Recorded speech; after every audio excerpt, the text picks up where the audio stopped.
Hi guys, I'm back to another GGF video. Now today we're going over our MWave MODWARS build. Now as you can see, there's a heap that has been done here, considering there is a standard Thermaltake Core P3 in this sort of mod build here.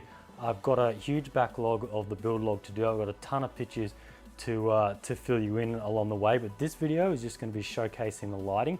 I wanted to do something a little bit different, something that hasn't really sort of been done before. I wanted to make the whole case sort of have an RGB effect, sort of an RGB pattern.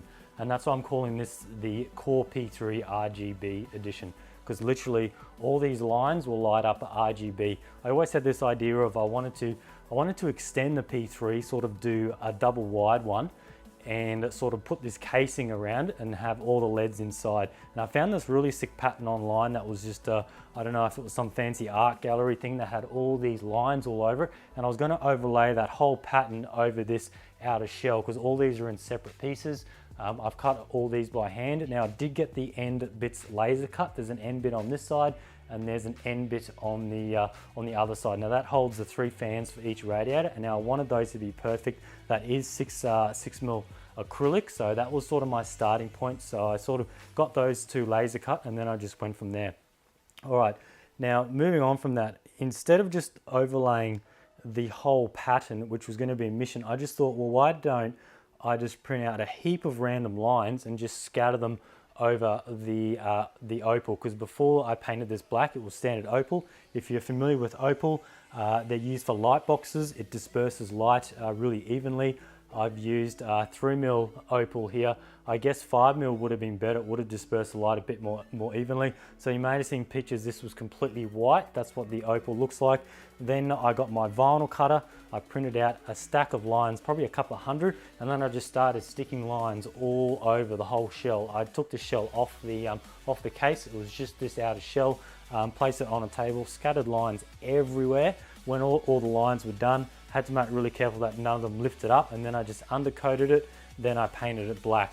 So when you actually now put some RGB lights behind it, which I'll turn the system on now, you're probably not going to see too much there. I'll just, it's got the RGB fans on the on each side, so there's 3 of those on each side. So it's got one 360mm radiator, one on this side and one on the other side. But just let me go and turn off the actual lights, or turn off some lights. All right, and now you can sort of see the effect it's got. Now this, I don't know how well it's coming out on camera, but this looks absolutely insane.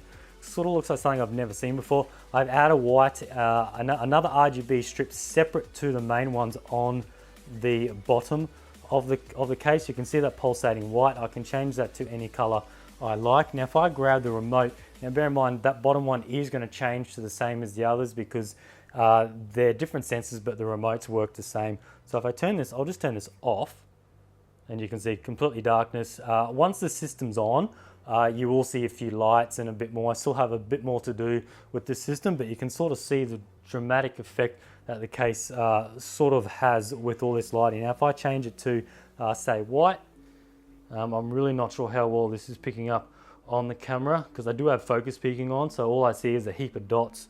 Let's change it to say red. Red's probably going to come out orange, but that is a real vibrant red. Now that just looks insane. Like if this is at a booth or something like that, everyone's just going to see this from miles away, providing it's quite sort of mid-lit sort of area. If it's bright, sort of, you've got fluoros. Like down in my room here, I've got like tons and tons of lumens of lighting. It's crazy, all for my videos. But if you're at a booth and you've got some sort of darkish lighting, it really comes out really nice. And that's a blue like that. And then I do also have the screen going in down the bottom as well. It's just one of my standard 5.5 inch screens going right down here. Oops, just knocked it over. Like most of my builds do, that's just a temporary screen I use for test purposes. But yeah, I'll be putting the screen in there. That'll probably run the, I don't know whether I'll do the ASUS Aura software, or I'll throw something on it, maybe just a video for the Mod Wars comp. So I can change this to so some of the modes. So there we go, that's just cycling through. And as you can see, that just looks insane. So yeah, there's not too much more to do on this build. I'll just turn those lights back on. I just really have to tube all this up. I've done most of the front tubing here. I've started the rear tubing, so inside it's going to have a lot of flexi tubing. I just got to add one across here. These two have to join, and then these two for CPU, two for the GPU, have to join. But yeah, that's pretty much it. I've added these two little flow meters up the top, one on each side. I'm really not sure. I think I might make these a bit smaller. I think being that high, they sort of do look a little bit weird that high. But yeah, apart from that, not too much more to do. Just got to put a cap along the top.